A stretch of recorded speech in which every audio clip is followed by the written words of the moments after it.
사람들이 행복을 찾아 헤맨다. 이것을 얻으면 행복할 것이라고 생각한다. 저것을 이루면 만족할 것이라고 믿는다. 하지만 막상 얻고 나면 또 다른 것이 필요하다고 느낀다. 왜 이럴까? 모든 고통은 가래에서 일어난다. 가래란 목마름을 뜻한다. 끝없는 갈증이다. 하나를 채우면 또 다른 목마름이 생긴다. 그것을 채우면 또 다른 갈증이 일어난다. 이것이 괴로움의 원인이다. 부처님께서 사성제에서 말씀하셨다. 괴로움이 있다. 그 괴로움의 뿌리가 바로 무명이다. 무명이란 무지를 뜻한다. 진실을 보지 못하는 어둠이다. 무엇을 보지 못하는가? 모든 것이 변한다는 사실을, 모든 것이 연결되어 있다는 사실을, 진정한 나란 무엇인지를, 우리는 변하지 않는 것이 있다고 착각한다. 영원히 계속될 것이라고 믿는다. 그래서 집착한다. 붙잡으려고 한다. 하지만 세상에 영원한 것은 없다. 계절이 변하듯이 모든 것이 변한다. 우리의 몸도 변하고 마음도 변한다. 기쁨도 지나가고 슬픔도 지나간다.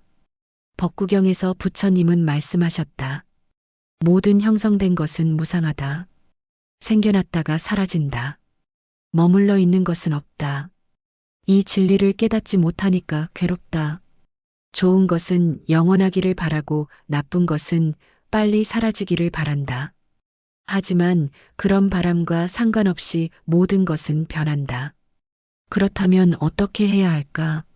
먼저 이 사실을 받아들여야 한다. 모든 것이 변한다는 것을, 이것이 세상의 법칙이라는 것을, 그리고 현재 이 순간에 집중해야 한다. 과거는 이미 지나갔다. 미래는 아직 오지 않았다.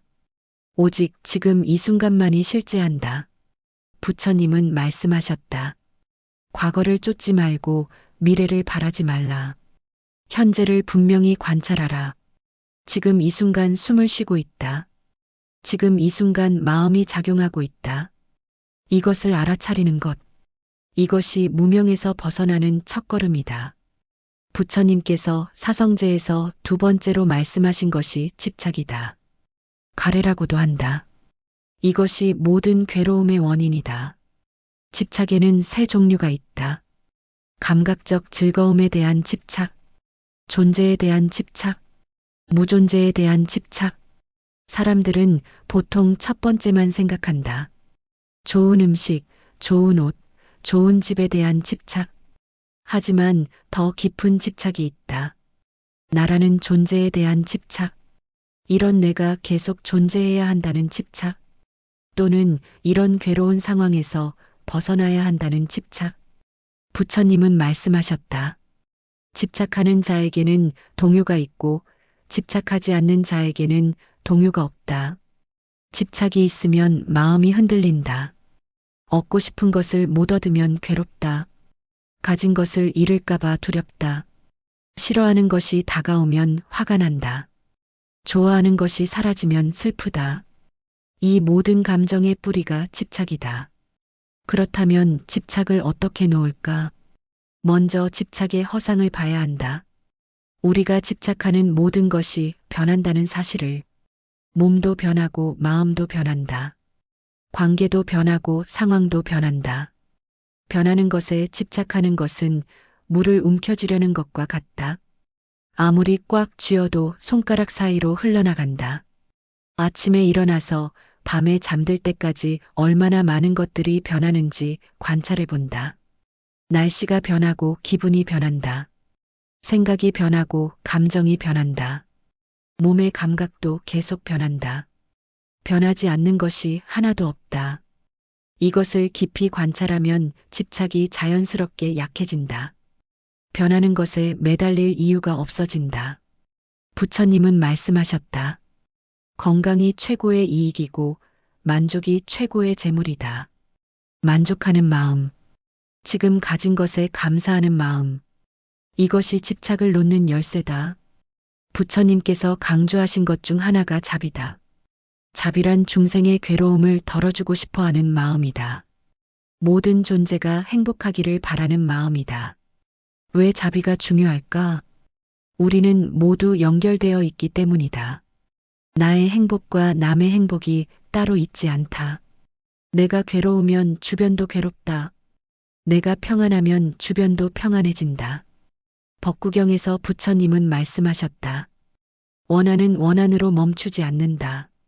원한은 원한 없음으로만 멈춘다. 미움으로 미움을 이길 수 없다. 화로 화를 이길 수 없다. 오직 자비로만 미움을 이길 수 있다.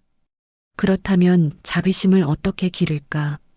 먼저 자신에게 자비를 베풀어야 한다. 자신을 미워하면서 남을 사랑할 수 없다. 자신을 용서해야 남도 용서할 수 있다. 자비감 명상을 해본다. 내가 행복하기를, 내가 평안하기를, 내가 자유롭기를, 이렇게 자신에게 먼저 자비를 보낸다. 그 다음 사랑하는 사람에게 확장한다. 그대가 행복하기를, 그대가 평안하기를, 그 다음 어려운 관계의 사람에게, 마지막에는 모든 존재에게 확장한다. 자비경에서 부처님은 말씀하셨다. 어머니가 외아들을 목숨을 바쳐 보호하듯 모든 생명 있는 것들에 대해 한량없는 자비심을 길러라. 자비심을 기르면 마음이 부드러워진다. 화가 줄어들고 평안해진다. 관계가 좋아지고 주변 분위기도 바뀐다. 부처님께서 가장 강조하신 것이 바로 마음챙김이다. 마음챙김이란 무엇인가? 지금 일어나는 일을 있는 그대로 관찰하는 것이다. 판단하지 않고 그냥 알아차리는 것이다. 현대인들은 대부분 마음챙김 없이 산다. 몸은 여기 있는데 마음은 다른 곳에 있다. 밥을 먹으면서 다른 생각을 한다. 걸으면서도 다른 곳을 향해 마음이 간다. 이렇게 살면 현재를 놓친다. 과거에 매달리거나 미래를 걱정하느라 정작 지금 이 순간을 놓친다. 그렇다면 마음챙김을 어떻게 닦을까? 먼저 호흡에 집중해 본다. 들숨과 날숨을 알아차린다. 깊고 얕음을 알아차린다. 길고 짧음을 알아차린다. 처음에는 금방 딴 생각이 든다. 그럴 때마다 다시 호흡으로 돌아온다. 자책하지 말고 부드럽게 돌아온다. 걸을 때도 마음챙김을 할 수 있다. 발이 땅에 닿는 감각을 느낀다. 들어올림, 내디듬, 다음을 알아차린다. 먹을 때도 마찬가지다. 음식의 색깔, 냄새, 맛을 온전히 느낀다. 천천히 씹으면서 감사하는 마음을 갖는다. 이렇게 일상의 모든 순간에 마음챙김을 적용할 수 있다. 마음챙김을 닦으면 어떤 변화가 일어날까? 집중력이 좋아진다. 감정에 휘둘리지 않게 된다. 스트레스가 줄어든다. 지혜가 자란다. 부처님께서 제시하신 해탈의 길이 8정도다. 8가지 바른 길이다. 정견부터 시작한다. 잘못된 견해를 버리고 바른 견해를 세우는 것이다. 정사유는 바른 생각이다. 욕심, 화, 해치려는 마음을 버리고 자비, 해치지 않으려는 마음을 기르는 것이다. 정언은 바른 말이다.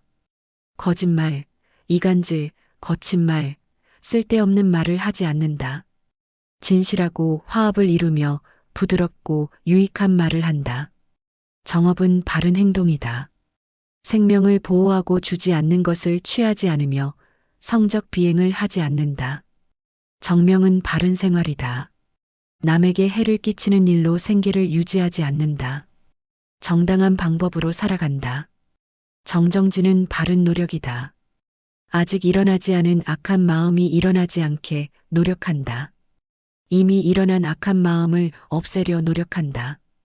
아직 일어나지 않은 선한 마음을 일으키려 노력한다. 이미 일어난 선한 마음을 유지하고 증장시키려 노력한다. 정념은 바른 마음 챙김이다. 몸과 느낌과 마음과 법에 대해 깨어 있는 것이다. 정정은 바른 선정이다. 마음을 집중하여 삼매에 드는 것이다. 이 8정도를 꾸준히 닦아간다. 하루아침에 되는 것이 아니다. 평생에 걸쳐 닦아가야 할 길이다. 하지만 이 길을 걸으면 반드시 해탈에 이를 수 있다. 부처님께서 친히 걸어서 증명하신 길이다. 부처님께서 인멸하시기 전 마지막으로 하신 말씀이 있다. 모든 형성된 것들은 무상하다. 방일하지 말고 정진하라. 이 말씀에 부처님의 모든 가르침이 담겨 있다. 모든 것이 변한다.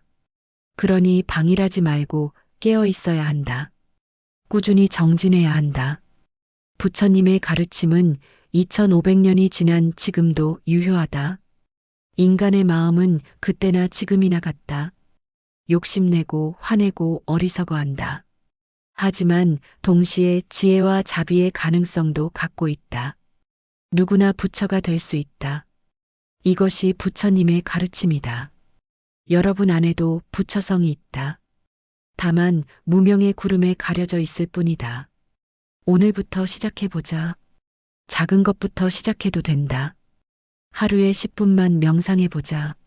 화날 때 잠시 멈춰서 호흡을 관찰해보자. 자비관을 해보자. 팔정도를 하나씩 실천해보자. 부처님의 가르침을 따라 걸어가자. 그 길의 끝에 진정한 평안이 있다. 괴로움에서 벗어나는 길이 있다. 해탈이 있다.